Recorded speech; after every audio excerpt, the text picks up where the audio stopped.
네, 어, 오늘도 제가 이제 슬라이드 화면을 좀 이렇게 준비를 했으니까 성경책과 또 슬라이드 화면과 함께 오늘 말씀 좀 편안하게 이렇게 새해를 맞이해서 말씀을 좀 여러분들이 좀 따라와 주셨으면 감사하겠습니다.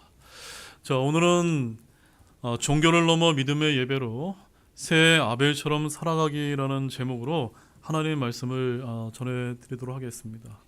오늘 말씀에서 가장 중요한 점은 제가 기도 때도 여러분에게 잠깐 말씀을 드렸던 것처럼 새해를 맞이해서 우리가 드리는 지금 이 예배가 정말 하나님께서 기뻐 받으시는 믿음으로 드리는 예배인지 아니면 그저 때만 되면 나와서 우리가 행하는 그런 종교 행인지 이것을 잘 한번 우리가 생각해보고 어떤 예배를 드려야겠는가 새해를 맞이해서 결단한 이런 마음을 갖기 위해서 오늘 이 말씀을 제가 이렇게 준비를 하게 되었습니다.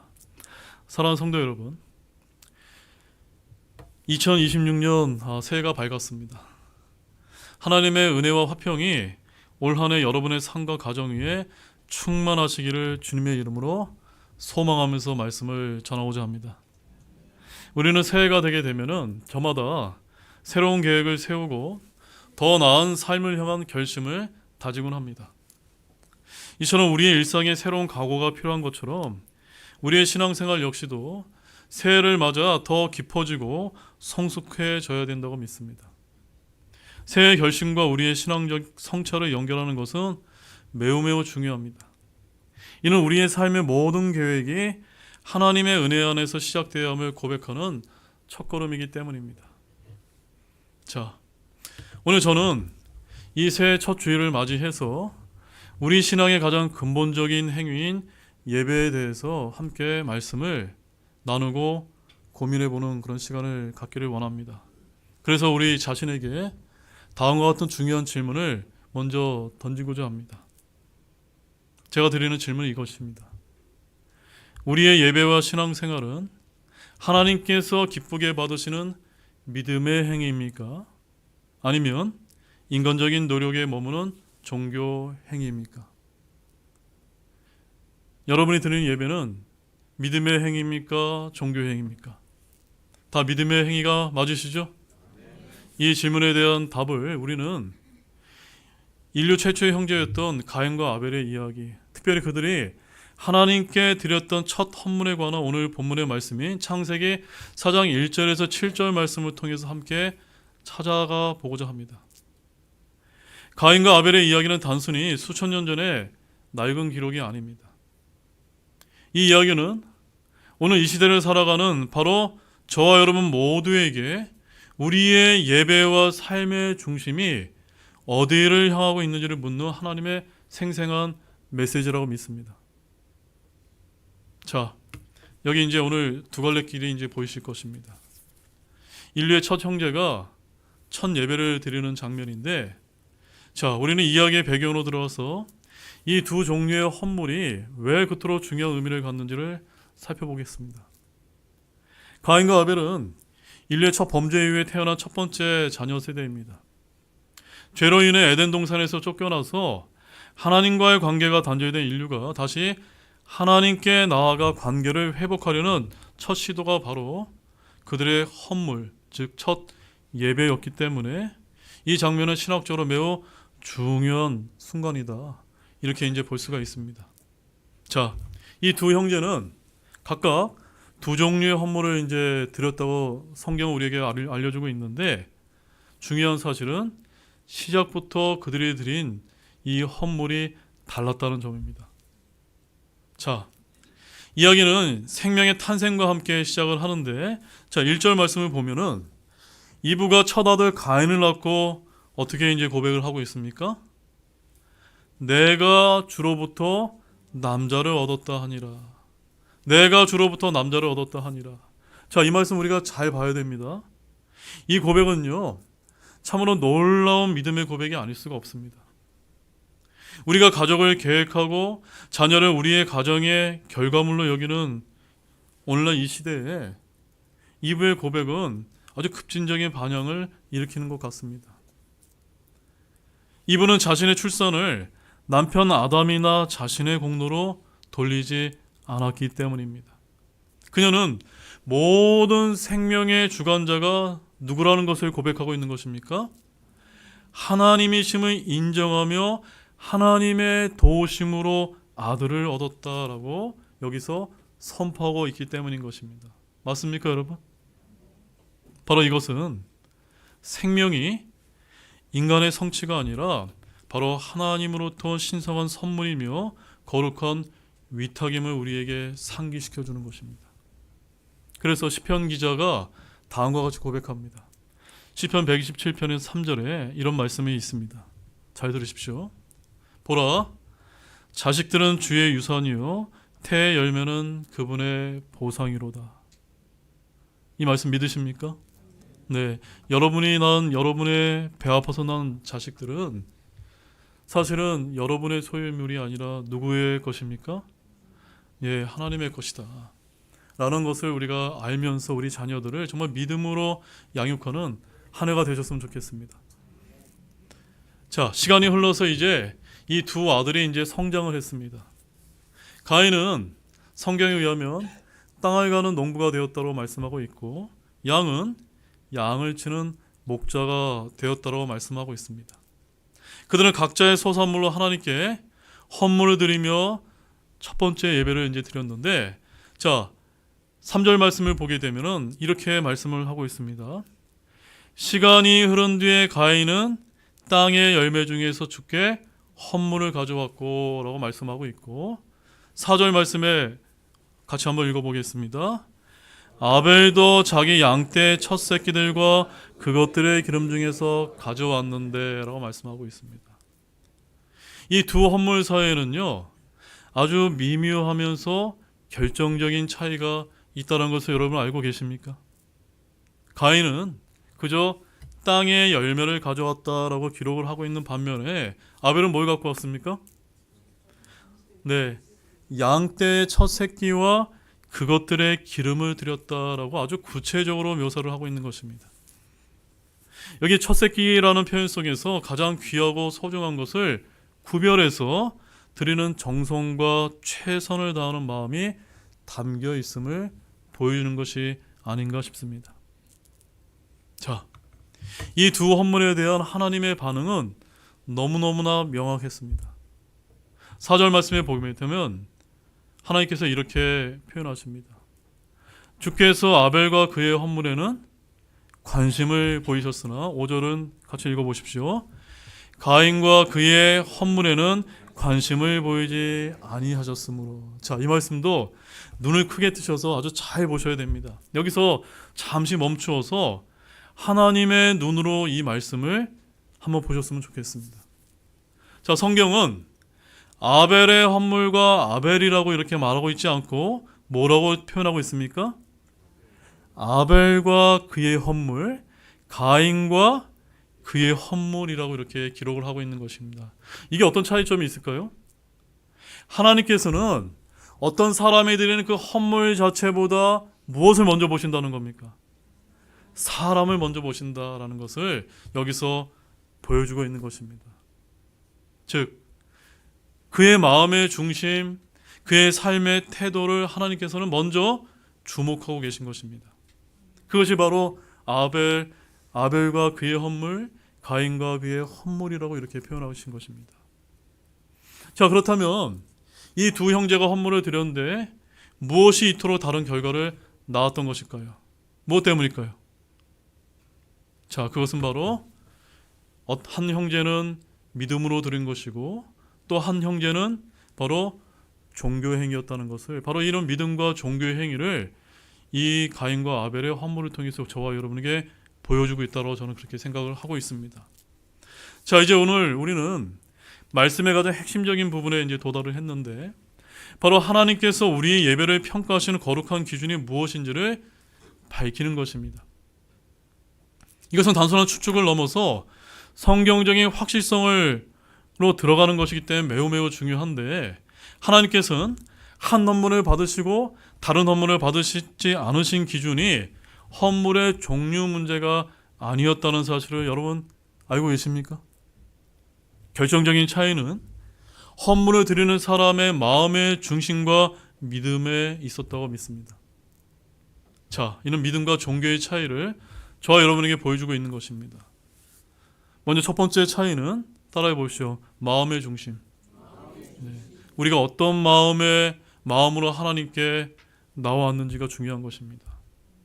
아벨의 헌물은 하나님을 향한 마음과 정성이 담긴 하나님 중심의 예배였습니다. 그는 자신의 가장 좋은 것을 구별하여 드림으로써 하나님을 경외하는 마음을 표현을 했던 것입니다. 반면에 가인의 헌물은 형식적인 의무감에서 비롯된 인간 중심의 종교 행위에 가까웠던 것입니다. 이렇게 하나님은 우리의 외적인 행위가 아니라 내면의 중심을 보시는 분입니다. 자, 성경 말씀 한번 찾아보실까요? 사무엘기상 16장 7절 말씀을 한번 찾아보십시오. 사무엘기상 16장 7절 말씀인데, 이 말씀을 통해서 우리가 새 첫 예배를 드리는 이 시간에 하나님 앞에 어떤 마음으로 나와야 되는지를 우리에게 보여주는 아주 귀중한 말씀이 아닐 수가 없습니다. 사무엘기상 16장 7절 말씀입니다. 다 찾은 줄 알고 우리 한 목소리로 읽어보겠습니다. 사무엘상 16장 제가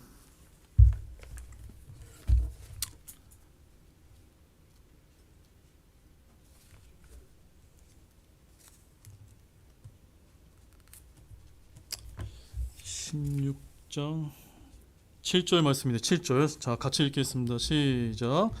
주께서 사무엘에게 이르시되 그의 용모나 키의 크기를 보지 말라. 내가 이미 그를 버렸노라. 주는 사람이 보는 것처럼 보지 아니하나니 사람은 겉모습을 보나 주는 마음을 보느니라 하시니라.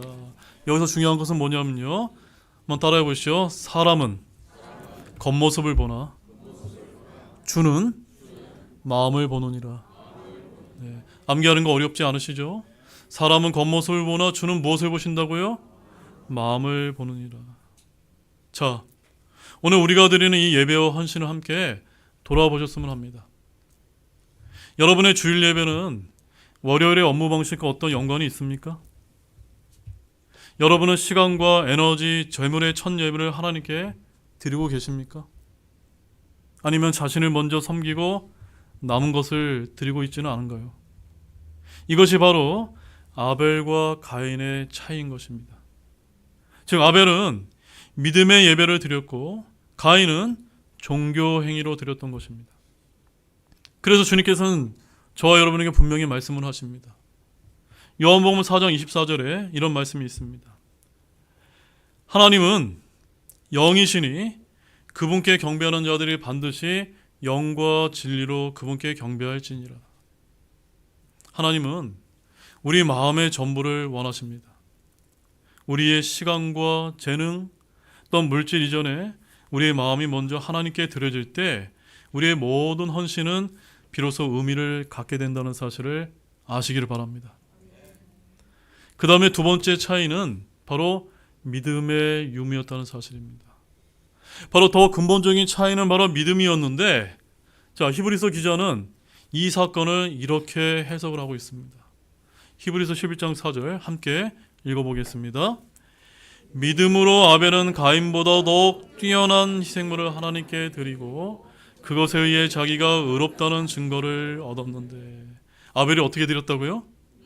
그냥 드린 것이 아니라 믿음으로 드렸다라고 이렇게 말씀을 하고 있는 것입니다. 바로 아벨의 헌물이 가인보다 더 뛰어났던 결정적인 이유가 뭐 때문이라고요? 믿음으로 드렸기 때문이다 라고 말씀을 하고 있는 것을 주목하시기 바랍니다. 자, 그렇다면 아벨의 믿음은 구체적으로 무엇을 의미하는 것일까요? 이게 굉장히 중요한 것입니다.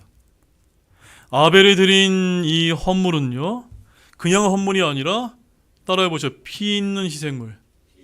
네, 피 있는 희생물을 드렸던 것입니다. 바로 여기에는요, 아주 심오한 복음의 의미를 담고 있기 때문입니다. 그것은 에덴 동산에서 약속된 뱀의 머리를 상하게 할 창세기 3장 15절의 여자의 씨에 대한 믿음의 행위였던 것입니다. 아벨은 자신이 죄인이며 죄의 문제를 해결하기 위해서는 반드시 피 흘림을 통한 대속의 은혜가 필요하다는 것을 바로 믿음으로 고백을 했던 것입니다. 그의 헌물은 장차 인류의 죄를 대속하실 예수 그리스도를 멀리서나마 바라보는 믿음의 예표였던 것입니다. 그래서 히브리서 9장 22절에 이런 말씀이 있습니다. 피 흘림이 없이는 사면이 없느니라. 아벨은 아마 이와 같이 이제 하나님께 헌물을 드렸을 것입니다. 하나님, 저는 죄인입니다. 스스로의 힘으로는 하나님 앞에 설 수 없습니다. 오직 약속하신 구원자의 대속의 피와 하나님의 은혜로만 살 수가 있습니다. 라는 이런 믿음의 고백을 하면서 헌물을 드린 것입니다. 반면에 가인이 드린 열매는, 땅의 열매는 이러한 믿음의 고백이 결여되어 있다는 사실을 우리가 알 필요가 있는 것입니다. 바로 여기에 결정적인 차이가 있는 것입니다. 가인은 그저 단순히 종교적인 의무를 수행을 했던 것이고, 아벨은 믿음의 관계를 실천했던 것입니다. 바로 우리 모든 신앙의 기초는 반드시 믿음이어야 될 줄로 아시기를 바랍니다. 그래서 히브리서 12장 6절에는 이런 말씀이 있습니다. 그러나 믿음이 없이는 누구를 기쁘게 할 수 없습니까? 하나님을 기쁘게 할 수 없나니. 따라서 저와 여러분이 드리는 이 예배 역시도 하나님께 믿음으로 드리는 그런 예배가 되기를 진실로 소망합니다. 자, 이제 우리는 잘못된 예배가 어떻게 개인의 영혼을 파괴하고 더 큰 죄로 이어지는지를 이제 목격하게 됩니다. 헌물이 거절을 당한 후에 가인에게 나타난 반응이 우리 모두에게 아주 심각한 경고를 이제 보여주는데, 자, 가인이 어떤 반응을 보입니까? 창세기 4장 5절에 이렇게 말씀하고 있습니다. 가인이 몹시 분을 내고 그의 얼굴이 어떻게 됐습니까? 침울해지니라. 안색이 변한 것입니다. 가인은 자신의 헌물이 왜 거절되었는지 돌아보면서 회개를 하나님께 드리는 대신에 하나님을 향해서 분노를 터뜨렸던 것입니다. 이 분노의 뿌리는 무엇이었을까요? 바로 자기의, 영어로는 self-righteousness였습니다. 즉, 그는 내가 이렇게 땀 흘려 수고한 땅의 소산물을 주님께 드렸는데 왜 하나님께서 내 정성을 무시하는 것일까? 라고 이렇게 생각을 했던 것입니다. 성도 여러분, 오늘 이 시간 정말 우리 자신에게도 한번 솔직해지는 그런 시간을 갖기를 원합니다. 저와 여러분의 정성과 노력이 인정받지 못했을 때 우리의 얼굴 역시도 얼마나 자주 그늘이 드리워집니까? 가인의 반응은 그저 먼 옛날의 그 유물이 아니라 바로 우리 마음속에서 똑같이 도사리고 있는 어쩌면 교만의 거울일지도 모른다는 사실입니다. 그러나 성경은 분명히 저와 여러분에게 선포합니다. 인간의 행위나 공로로는 결코 구원받을 수도 하나님 앞에 의롭다 인정받을 수도 없는 것입니다. 우리 로마서 3장 한번 보겠습니다. 로마서 3장 10절 말씀입니다.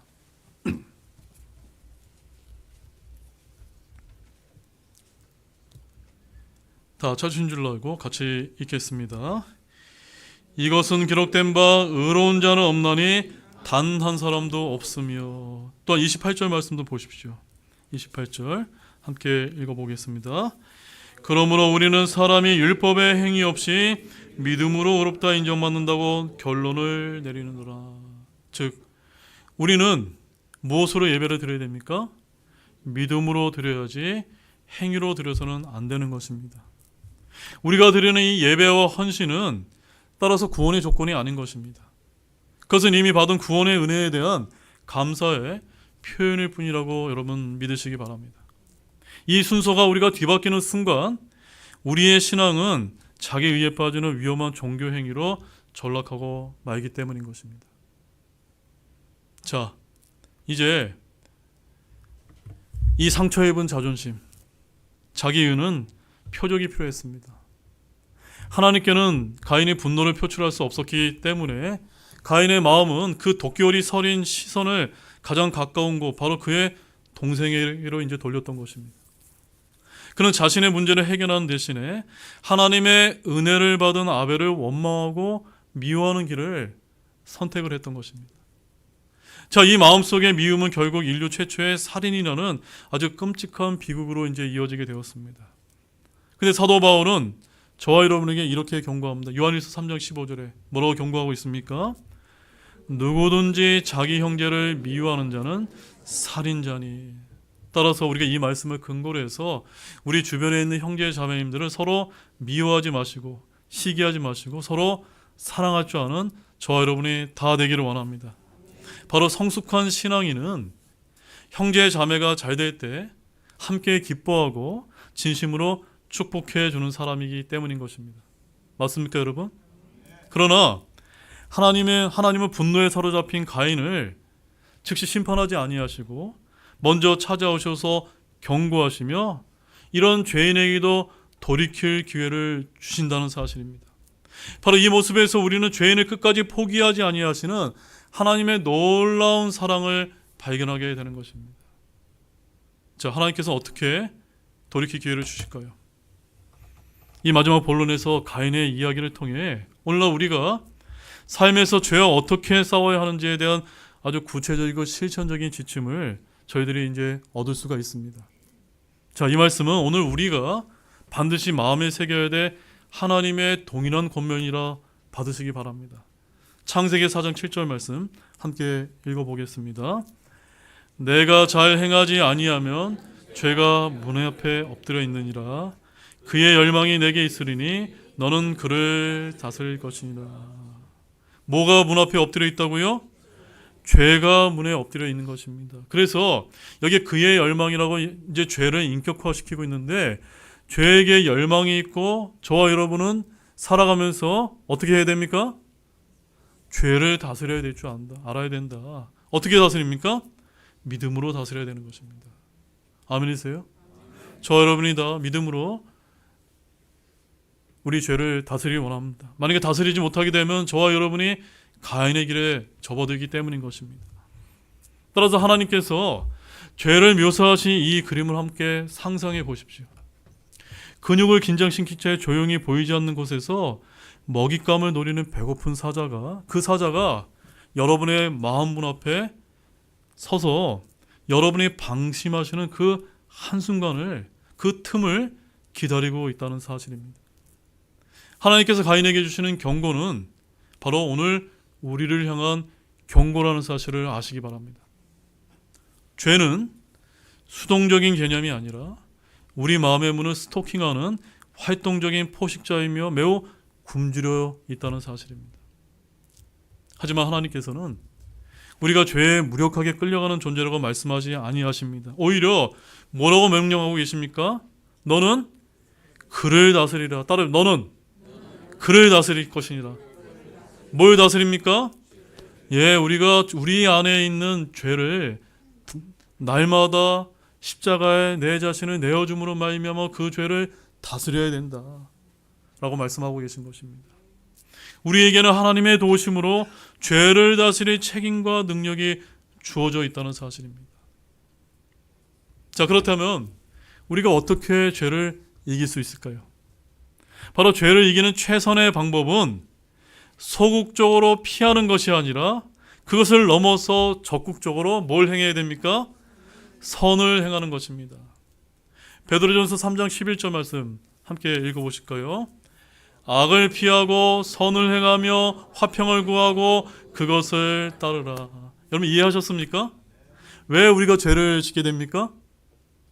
자꾸 딴 생각을 하기 때문인 것입니다. 틈을 내어주기 때문입니다. 그런데 여러분들이 선을 행하고 화평을 구하고 정말 그런 주님이 기뻐하신 일을 많이 행하다 보면은 죄가 틈탈 그런 기회를 얻지 못하게 된다는 그런 말씀인 것입니다.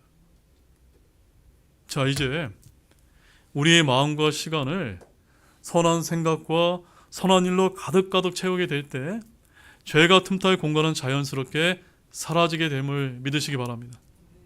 이 연결고리가 여러분 보이십니까? 우리 문 앞에 엉클인 죄를 다스리는 것은 단순한 도덕적인 훈련이 아닙니다. 그것은 우리의 선택을 통해 우리의 죄된 욕망이 아니라 하나님께서 우리 삶의 주인이심을 선포하는 궁극적인 예배 행위인 것입니다. 이것이 바로 주일의 고백이 월요일의 현실이 되는 길이며 이것이 바로 삶이, 저와 여러분의 삶이 예배가 되는 길이라 믿으시기 바랍니다. 이제 결론의 말씀을 드리도록 하겠습니다. 새해를 맞이해서 여러분은 어떤 길을 선택하시겠습니까? 이 가인과 아벨의 이야기는 우리에게 종교와 믿음의 차이를 아주 명확하게 보여주고 있습니다. 가인은 자기의 노력과 공로를 의지하는 자기중심적인 종교 행위에 머물렀습니다. 하지만 아벨은 자신을 죄인으로 인정하고 오직 하나님의 은혜를 구하는 믿음으로 하나님 중심의 예배를 드렸던 것입니다. 새해를 시작하는 오늘 이 말씀 앞에 우리 자신을 비추어 보시기를 원합니다. 과연 나의 예배는, 나의 헌신은, 나의 신앙생활은 가인의 길을 걷고 있습니까? 아니면 아벨의 길을 걷고 계십니까? 하나님께서 찾으시는 것은 화려한 건물이나 유창한 기도가 아닙니다. 하나님은 아벨처럼 믿음으로 드리는 우리의 중심과 영과 진리로 경배로 나오는 저와 여러분의 마음속 중심을 원하신다는 사실을 아시기 바랍니다. 이제 2026년 한 해가 형식적인 이런 종교인의 삶을 넘어서 아벨과 같이 믿음으로 삶의 모든 영역에서 하나님을 기쁘시게 하는 참된 예배자로 살아가는 복된 한 해가 되시기를 우리 주 예수 그리스도의 이름으로 간절히 축원드립니다. 다 같이 일어나시겠습니다.